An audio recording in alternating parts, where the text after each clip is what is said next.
A paz do Senhor Jesus, estamos iniciando mais um Instantes Finais e eu quero mais uma vez agradecer ao nosso bom Deus pelo privilégio de estarmos juntos mais uma vez. Quero agradecer ao nosso pastor pela honra, pelo privilégio que nos concede de poder estarmos aqui diariamente estudando a palavra de Deus e quero agradecer a você por sua audiência, a você que nos assiste pela TV, a você que nos acompanha pelo YouTube, a você que nos acompanha pelo site www.iadpeplay.org.br e a você que está nos acompanhando também pelo aplicativo da Rede Brasil TV, que é uma forma muito simples de você acompanhar o nosso programa. Você vai lá no Play Store, baixa esse aplicativo, Rede Brasil TV, e aí você acompanha, você assiste do seu celular de qualquer lugar onde você estiver.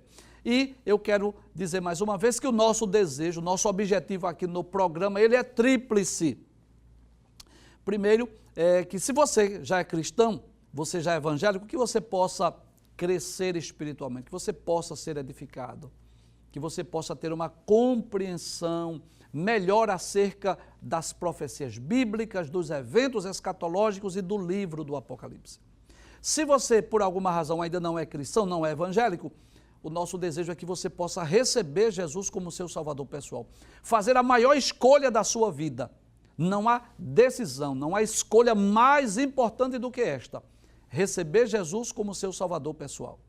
E se você já foi cristão, se você já foi evangélico, e por alguma razão você afastou-se de Cristo, da igreja, você possa, nosso desejo é esse, que você possa voltar à casa paterna, voltar a servir e seguir a Cristo, porque Jesus pode voltar a qualquer momento e eu tenho certeza que você não quer ficar aqui neste mundo para enfrentar a grande tribulação.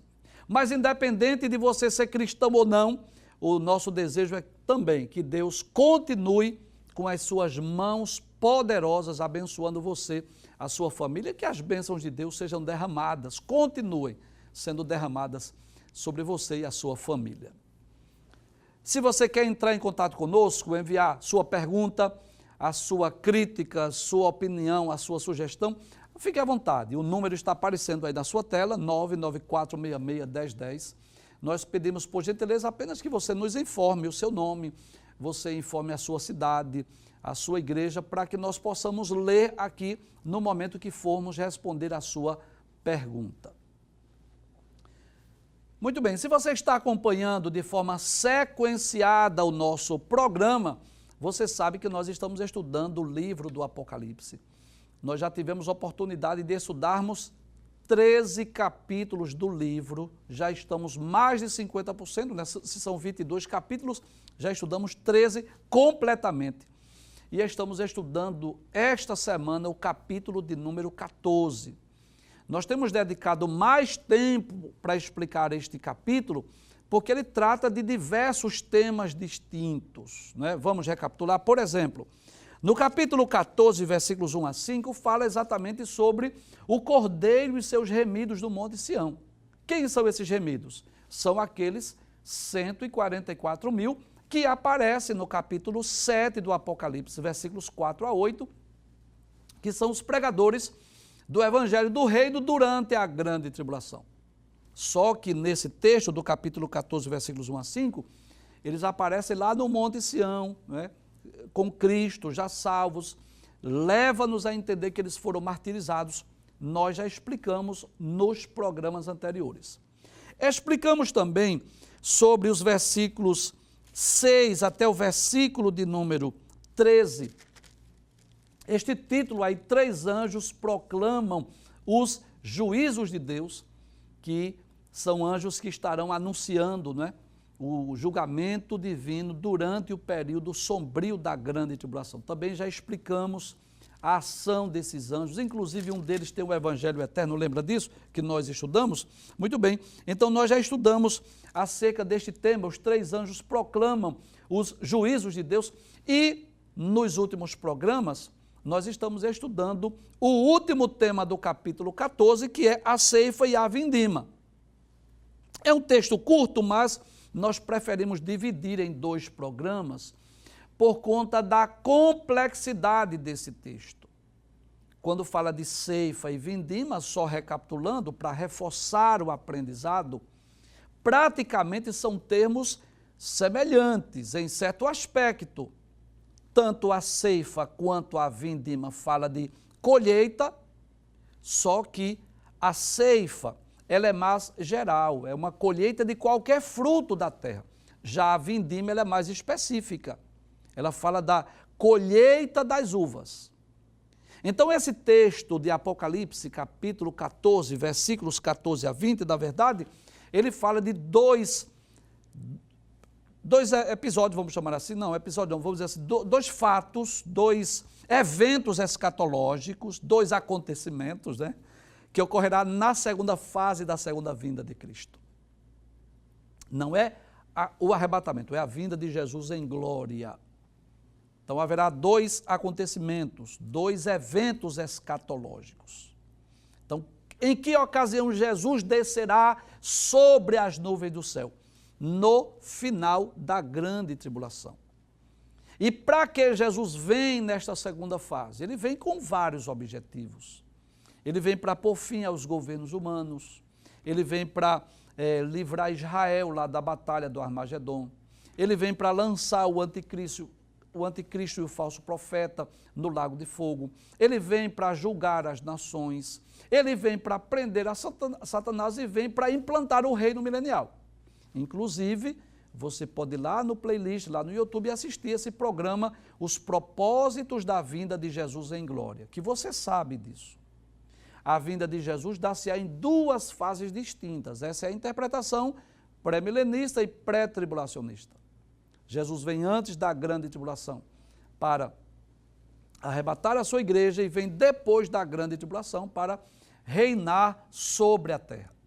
Então, na ocasião desta vinda de Jesus, haverá dois eventos escatológicos simultâneos ali.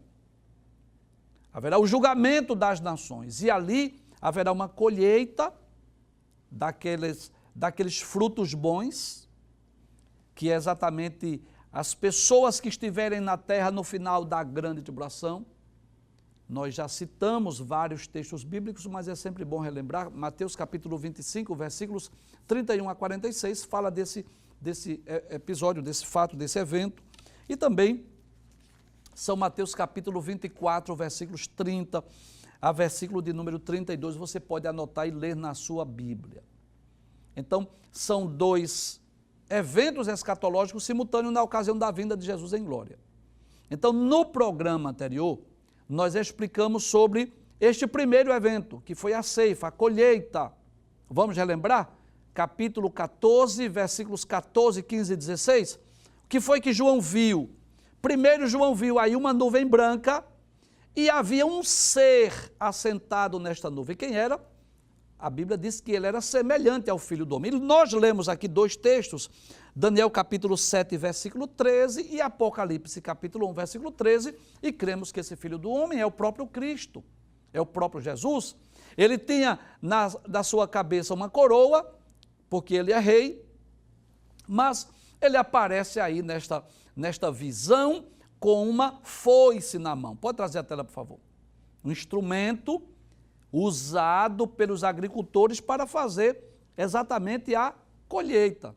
Aqueles que iriam arrancar o trigo, por exemplo. E é claro que os destinatários originais, os israelitas, que receberam esse livro primeiro do que nós, é claro que eles conhecem muito bem isso aí. Ainda hoje é usado em alguns lugares essa foice, que é para fazer essa colheita. Então, claro, não significa dizer, é claro, que Jesus vai descer do céu com uma foice na mão. Não. Mas isso mostra que Jesus vem para fazer uma colheita. Veja o que diz o versículo de número 15.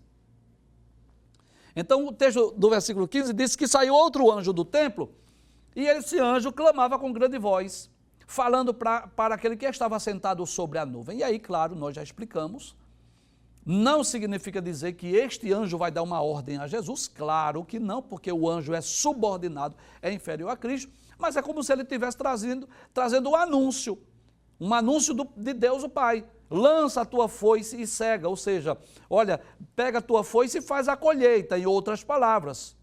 é já vinda a hora de cegar, porque já a seara da terra está madura. Então, trazendo para uma linguagem, né, bem atual, é como se dissesse assim, olha, os frutos já estão maduros e já chegou a hora de fazer a colheita. Então o agricultor sabe disso, que existe o tempo de plantar, existe o tempo de regar e existe o tempo de colher. E quando chega o tempo da colheita, não pode demorar, porque senão o fruto ele pode apodrecer, pode não ter uma boa produtividade, se não fizer isso no momento exato ou oportuno, né? Se a terra produzir não fizer a colheita no momento exato, então vai perder, com certeza, vai perder muitos dos frutos da terra.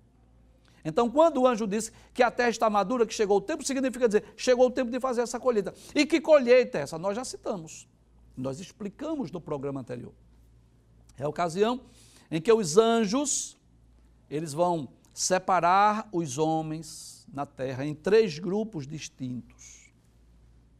Aqueles que estarão à frente de Jesus são os judeus, aqueles chamados de irmãos, aqueles que estiverem à esquerda de Jesus são chamados de nações bodes, que são as nações, os povos que lutaram contra Israel durante a batalha do Armagedon. E à direita de Jesus vai estar as nações ovelhas, aqueles que apoiaram o povo judeu, que creram na mensagem do Evangelho do Reino e estão esperando Jesus voltar para implantar o reino milenial. Então esta colheita agora, pegar a foice e colher o fruto da terra, é no bom sentido do termo, não é vingança, não é juízo, não é castigo, não, é colheita. Por quê? Porque a partir de então, Jesus vai implantar o reino milenial. Então, essa colheita, esses frutos, são os homens que serão colhidos para quê? Para adentrar no milênio. E aí, São Mateus capítulo 25, versículo 34, Jesus vai dizer, vinde benditos do meu Pai, possuí por herança o reino que vos está preparado desde a fundação do mundo. Então é esta a colheita. Veja o que diz o versículo de número 16, que foi o último versículo que nós estudamos.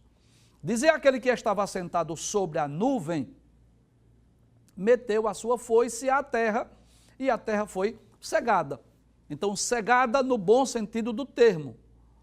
Cegada no sentido de colher, né? Tirar os frutos bons, levando os homens, os judeus e as nações que ajudaram Israel durante o período tribulacional para adentrarem no reino milenial.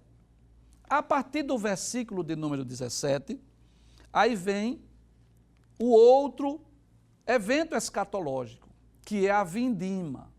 Nós já explicamos aqui que há um aspecto diferente da ceifa e da vindima. A ceifa é mais uma colheita geral, a vindima é uma colheita específica de uvas, que para a comunidade judaica, e ainda hoje em muitos estados, em muitos países, isso ocorre. A colheita da uva, e elas são levadas para a produção do vinho. Nós vamos perceber aqui que esta vindima, esses cachos de uvas que serão arrancados, serão levados para o lagar, onde serão pisados. Você vai ver isso tanto no texto bíblico quanto nas imagens que a equipe de Atos preparou. Só que essa vindima aqui, ela fala de um evento escatológico, ela fala de juízo, ela fala de julgamento, ela fala de castigo, ela fala de punição. E aí eu torno a dizer o que nós já dissemos em outros programas. Como Deus é justo, a justiça de Deus exige, isso é uma expressão para que você entenda, né? Não é que Deus recebe ordem de ninguém, mas é como se a justiça de Deus, ela o impulsionasse, vamos falar assim, que acho que fica melhor de entender, a agir dessa forma, recompensando os justos e punindo os injustos, né? Então, a partir do versículo de número 17, nós vamos ver que trata-se agora de uma vindima, de uma colheita, mas uma colheita para juízo, para julgamento, de uma ação agora do juízo de Deus, que é o evento escatológico que ocorrerá na ocasião da segunda fase da sua segunda vinda. Quando Cristo vier julgar as nações, ele vai punir, ele vai castigar as nações que estiverem na terra. para uma melhor compreensão do texto, para uma melhor compreensão, eu quero lhe sugerir você assistir um programa lá no playlist do YouTube, o programa que nós falamos sobre a Batalha do Armagedon, que é exatamente nessa ocasião que vai ocorrer esta vindima. Então veja o que diz o versículo de número 17. Pode abrir a tela. E saiu do templo que está no céu outro anjo. Observe agora, aparece outro anjo. Primeiro ele viu Cristo, depois um anjo que disse a Cristo que ele deveria fazer a colheita, e agora aparece outro anjo, o qual tinha também uma foice aguda. Então observe que agora, que coisa interessante, agora era um anjo que tinha uma foice na sua mão. Então Cristo tinha uma foice para fazer a ceifa, a colheita, recolher os frutos bons, conduzir os homens para o reino milenial. Agora é um ser angelical. E quando nós lemos esse texto, nós vamos perceber o que diz São Mateus capítulo 13, versículo de número 36 a 43, que é exatamente um texto que nós lemos ontem, logo no início do programa, para facilitar a compreensão. E eu gostaria de reler mais uma vez, porque nunca é demais lermos a Bíblia, até porque o nosso objetivo é facilitar a sua compreensão, não é? Esse é o nosso objetivo, é que você entenda a profecia. Então, no capítulo 13, observe que o versículo de número 41 diz assim: mandará o Filho do Homem os seus anjos, e eles colherão do seu reino tudo o que causa escândalo e os que cometem iniquidade, e lança a alusão na fornalha de fogo, ali haverá pranto e ranger de dentes. Observe que o texto diz claramente que os anjos é que farão essa colheita, é eles que irão fazer a colheita. E nós podemos ler ainda no mesmo evangelho, o evangelho de Jesus, escrito por Mateus, no capítulo de número 24, versículo de número 31, que fala exatamente do mesmo período de tempo, do retorno de Cristo a essa terra. São Mateus 24, versículo 31 diz: e ele enviará os seus anjos com rijo clamor de trombeta, os quais ajuntarão os seus escolhidos, desde os quatro ventos, a uma e a outra extremidade dos céus. Então, veja que os anjos vão fazer a separação das nações bodes, das nações ovelhas, como está no capítulo de número 25, versículo de número 31. Quando o Filho do Homem vier em sua glória, e todos os santos anjos com ele, então se assentará no trono da sua glória, e todas as nações serão reunidas diante dele, e apartará um dos outros, como o pastor aparta do bode as ovelhas. Então veja que os seres angelicais vão participar também desse momento, dessa ocasião, dessa separação das pessoas, dos homens que estiverem na terra para esse julgamento. Volte o texto, por gentileza. Então, este anjo aí, ele tinha essa foice aguda, exatamente com esse objetivo de fazer também esta colheita. Versículo 18, vai aparecer outro anjo agora, observe. Diz assim: saiu do altar outro anjo, agora outro ser angelical, que os seres angelicais aparecem com muita frequência no livro do Apocalipse, você sabe disso. E que este que saiu do altar, ele tinha poder sobre o fogo. Então, esse anjo aí, vamos dizer assim, era responsável pelo fogo. E clamou com grande voz ao que tinha foice. É agora esse anjo que diz ao outro: olha, lança a tua foice aguda e vindima os cachos da vinha da terra, porque já as suas uvas estão maduras.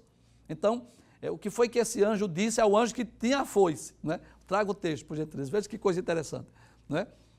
Pode trazer a tela, por gentileza? Então, um anjo aparece e diz a Cristo que ele deveria fazer a ceifa. Depois aparece outro anjo com a foice, e vem outro ser angelical dizer a ele: olha, agora chegou a hora, agora é você que vai fazer a vindima, é você que vai arrancar os cachos das uvas, porque já está pronto para a colheita. E você vai perceber, lendo o texto, que colher essas uvas aí, fala de uma expressão de juízo, de uma expressão de julgamento, que é exatamente Cristo que vai destinar os ímpios, vai castigar os pecadores na ocasião da segunda fase da sua segunda vinda, na ocasião que estiver sendo travada aqui na terra a batalha do Armagedon. Veja o que diz o versículo 19. Aí diz, e o anjo meteu a sua foice à terra e vindimou as uvas, ou seja, arrancou os cachos de uva da vinha, né? O que é uma vinha? Uma plantação de uva.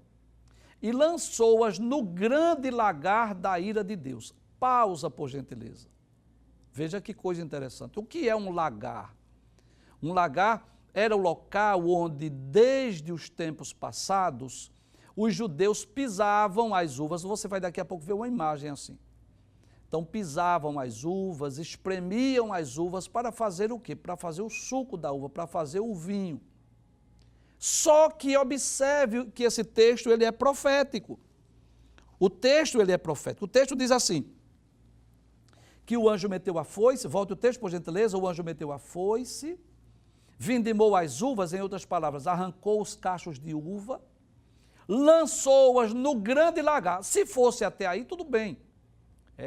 Era só uvas mesmo. Mas observe que é o lagar da ira de Deus. Pode trazer a tela agora. Então, quando fala desse lagar da ira de Deus, está falando de quê? De julgamento, de juízo. Se for possível, coloca a tela dos eventos escatológicos, por gentileza, para a gente explicar algo aqui. Então, na ocasião da vinda de Jesus em glória, não é essa, é a dos eventos escatológicos, do mapa, né, dos eventos. Então, na ocasião da vinda de Jesus em glória, também não é essa, é dos eventos escatológicos. Aquela que nós estudamos, isso, obrigado. Então, na ocasião da vinda de Jesus em glória, o que estará ocorrendo aqui na terra? A batalha do Armagedon. Observe, você vai perceber que está ocorrendo a batalha do Armagedon no final da grande tribulação. E nós dissemos que essa batalha do Armagedon, na realidade, é uma espécie de uma terceira guerra mundial, em que o anticristo vai arregimentar as nações, para quê? Para destruir o povo judeu. Só que esta batalha, do ponto de vista divino, é uma espécie de uma emboscada. Porque Cristo vai descer para livrar a Israel e castigar essas nações. Então, as nações que estarão guerreando com os seus mísseis, as suas bombas apontadas para Israel, para Jerusalém, o que vai acontecer? Cristo descerá sobre as nuvens do céu, com poder e grande glória, para quê? Para livrar a nação de Israel. Então, Cristo vai exercer juízo, julgamento contra essas nações que estavam guerreando contra o povo judeu, contra Israel. Por quê? Por vários motivos. Primeiro, porque eles não creram na mensagem do Evangelho do Reino, que foi pregado pelos 144 mil e pelas duas testemunhas. Eles permaneceram incrédulos.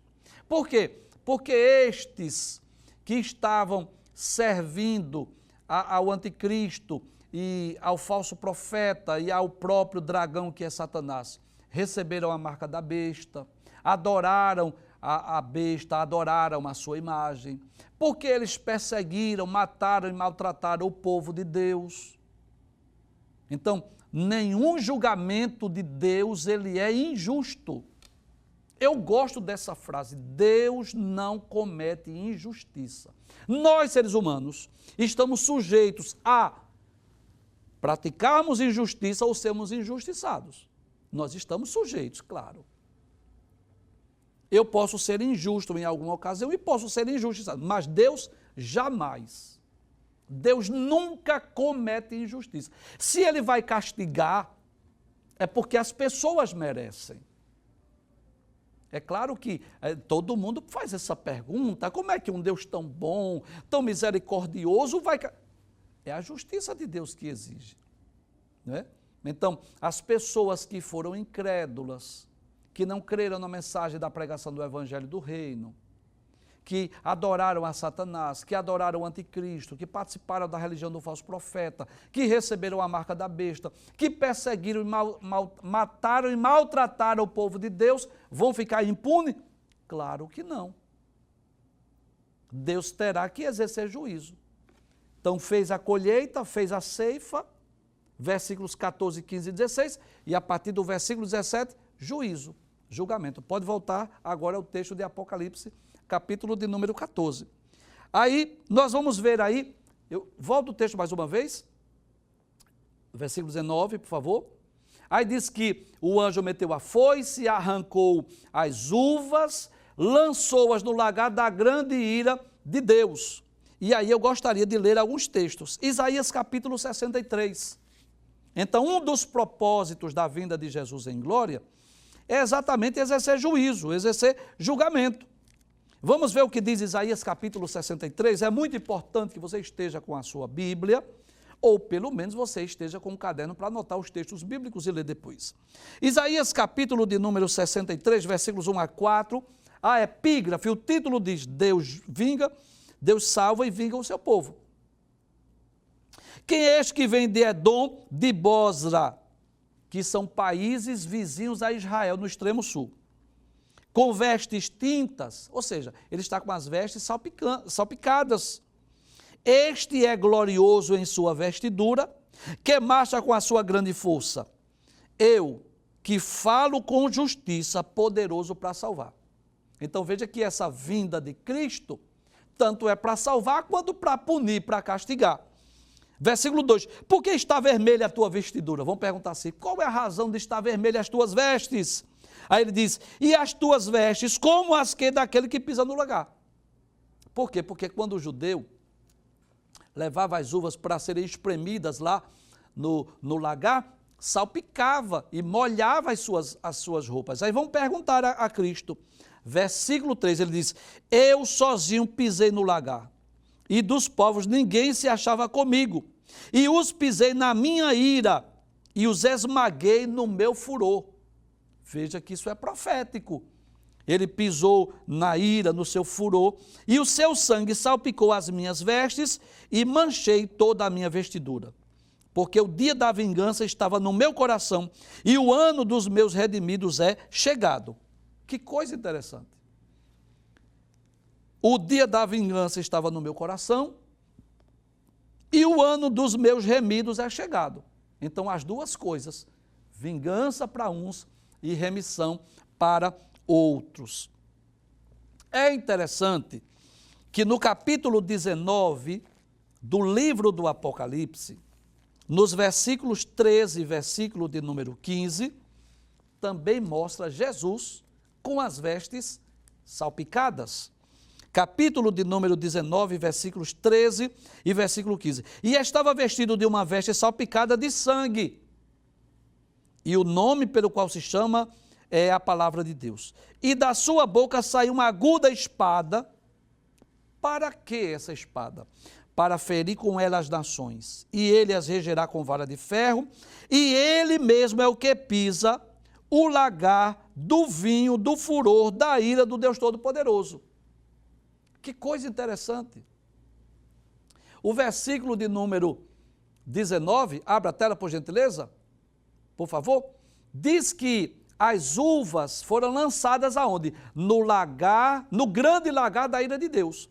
E Apocalipse capítulo 19, versículo 15, fala exatamente sobre isso, que Jesus é aquele que pisa o lagar do vinho do furor da ira do Deus Todo-Poderoso.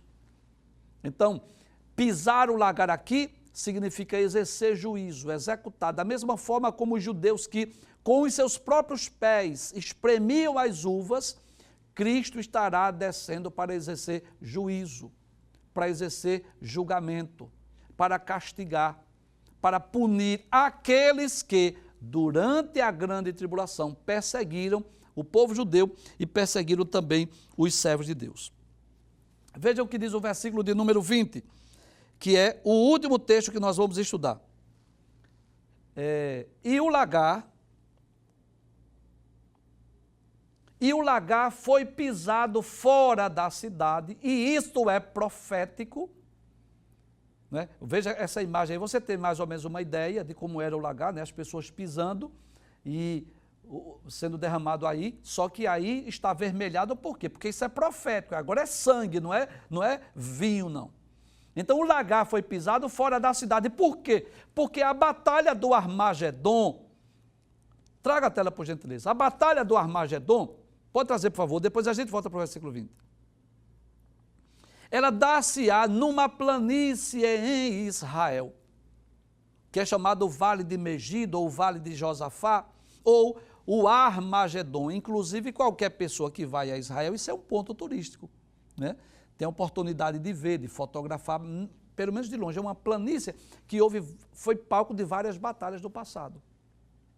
E será de Armagedon, conforme Apocalipse, capítulo 16, versículo 16, que eu vou ler, diz assim: e os congregaram no lugar que em hebreu se chama Armagedon.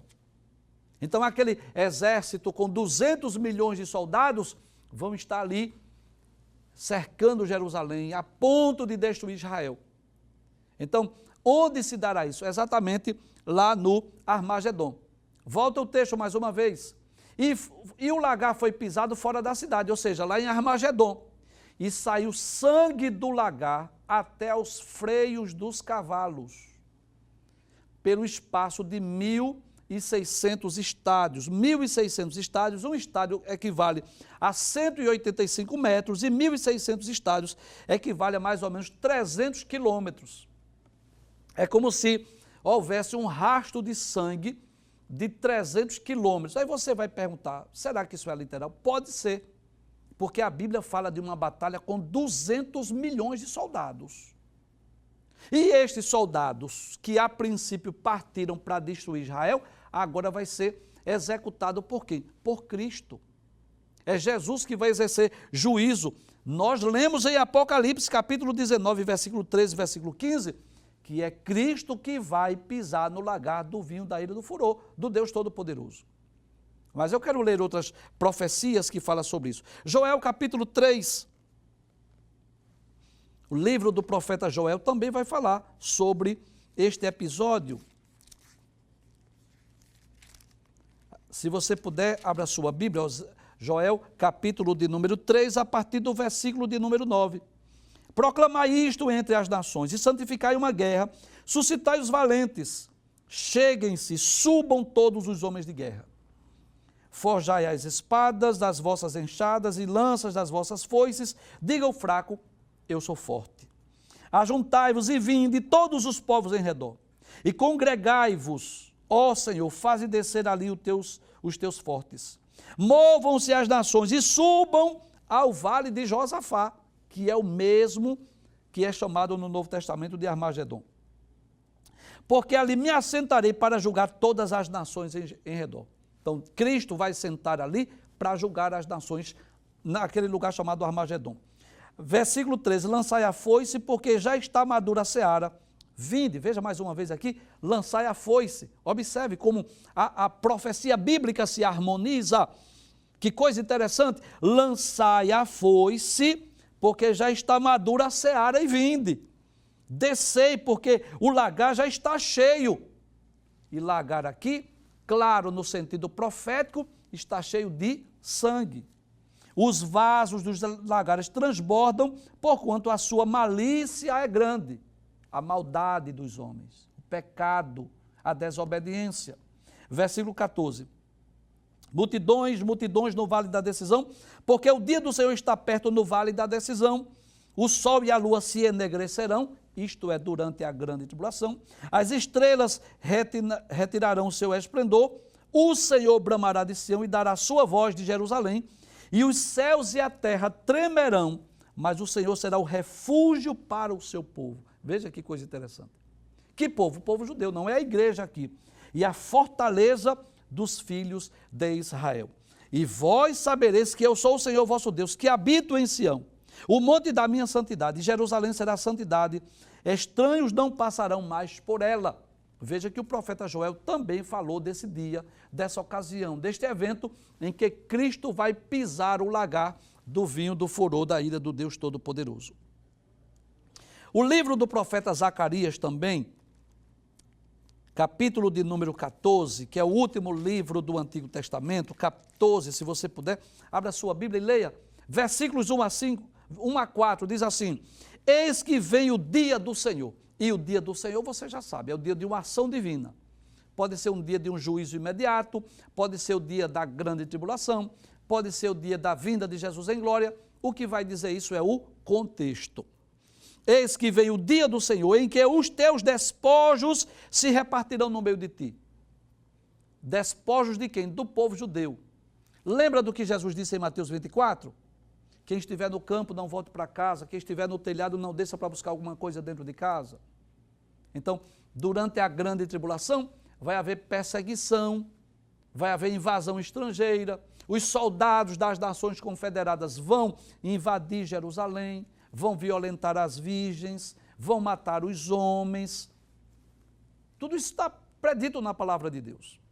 Versículo de número 14, capítulo 14, versículo 1 de Zacarias, diz que os despojos do povo judeu serão repartidos entre os soldados.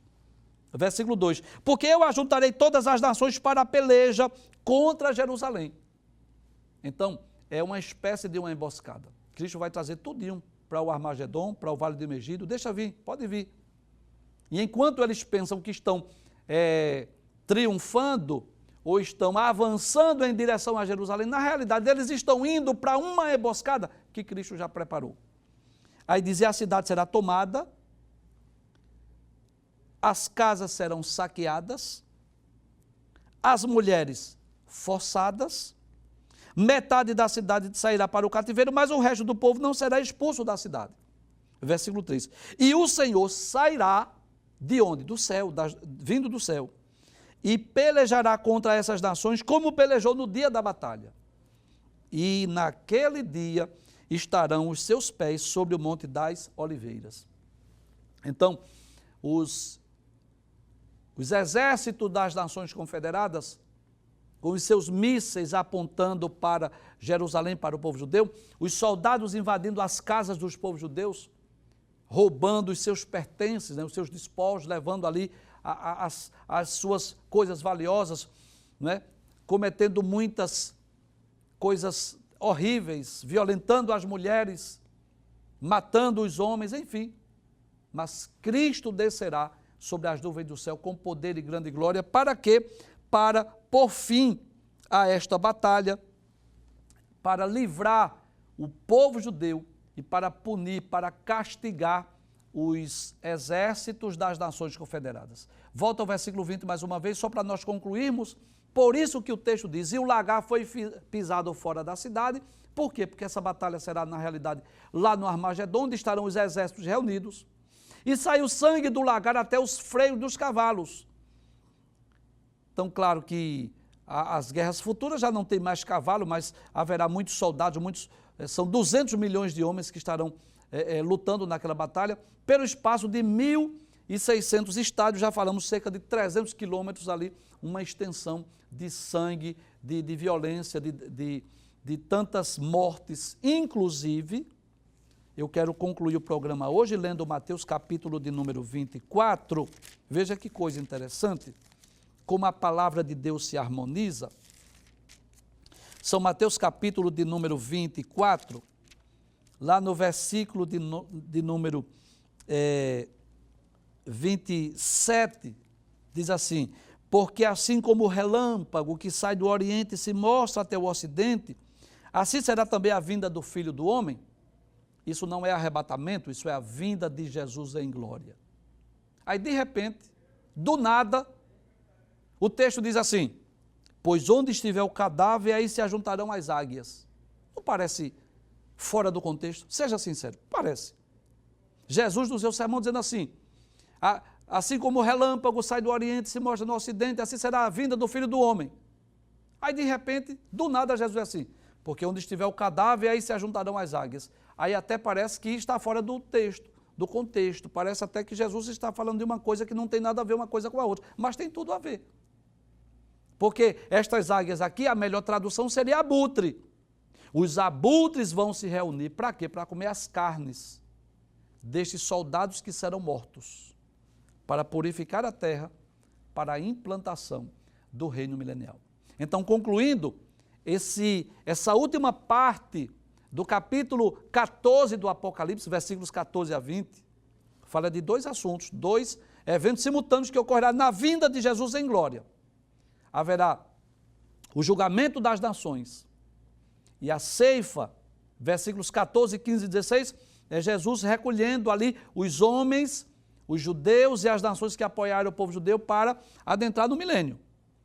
E os ímpios, os pecadores, os incrédulos, que lutaram contra Israel, que adoraram a imagem da besta, que receberam a marca da besta, que perseguiram os servos de Deus, serão lançados, serão punidos, castigados, e as suas almas serão lançadas lá no inferno, como diz São Mateus capítulo 25, versículo 41.